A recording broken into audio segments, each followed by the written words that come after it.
Ashraf Garda. All right, we've got some.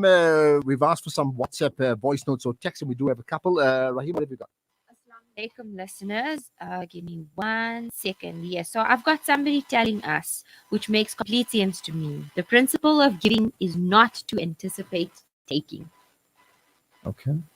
But that's what I'm saying. Sometimes you have to take because you're getting a salary. I mean, that's a taking. That's exactly my point. Okay? Well, that's what I wanted to clear up with you. Yes. Absolutely. No, you have to take because otherwise you can't give. If you're actually not earning anything, It's all how about do you balance. give somebody? And how do you pay zakat if you're earning a profit? I mean, just think about that.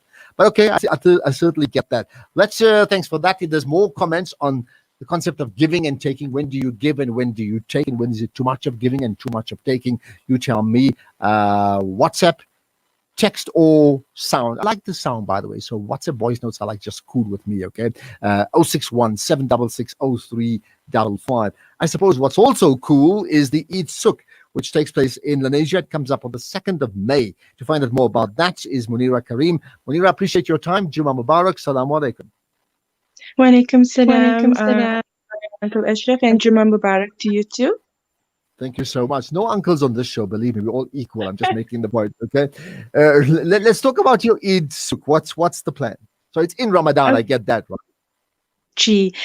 Basically, I started the Ramadan home industry market, ladies only, way back in 2011, and we missed it so much last year, obviously due to COVID. And Alhamdulillah, we are able to host it this year. All COVID regulations enforced and crowd control and everything, but alhamdulillah we are able to host it again this year.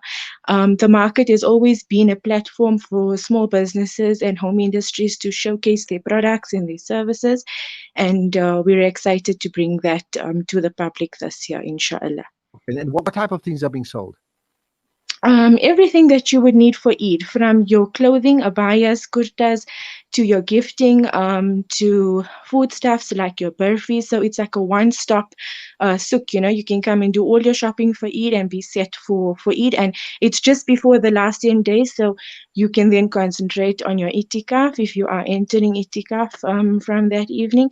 And it's a place to come and support small businesses, to see what it is that they offer. There are so many businesses that have entered into the entrepreneur field because of COVID, and we just want to give them a chance for you to see what they can actually offer. Okay, somebody said they've been on itikaf all throughout this year. I mean, lockdown is a type of itikaf in a very different way, imposed for different reasons. I certainly get that, right? You got 30 seconds. The concept of small business, I mean, how important is that? I mean, this is a facilitator for people like me as a consumer, but also sets up small business. Tell me about that and how it's changed, those who sell. So they found it very difficult to actually sell the past year because of the fact that events couldn't be hosted. That's their way of showcasing their business. So we as Noodle M Promotions, we actually are now helping businesses to set up their online presence. But we find that hosting markets are just as important because you get to actually tangibly see the product, smell it. People want to actually see products. They don't want to just see pictures on a screen, and connect with the person who's actually behind the screen and connect with the person who's actually behind the product. So markets are just as important as online. Thank you. Well, we look forward to that 2nd of May, the Eid Suk, Lenasia at the Nurul Islam Hall. And I made the point, ladies only, right? Got that from 9 a.m. to 4 p.m. Thank you for your time, Munira Karim, and best wishes on the event, and certainly for those who are trying to make profit and those who benefit from it in terms of the type of shopping that's important. Well, about talking about shopping, let's see if we can, or rather presence in this case here. There's a presence in Mozambique that's a very unholy presence. We'll talk about that in a moment.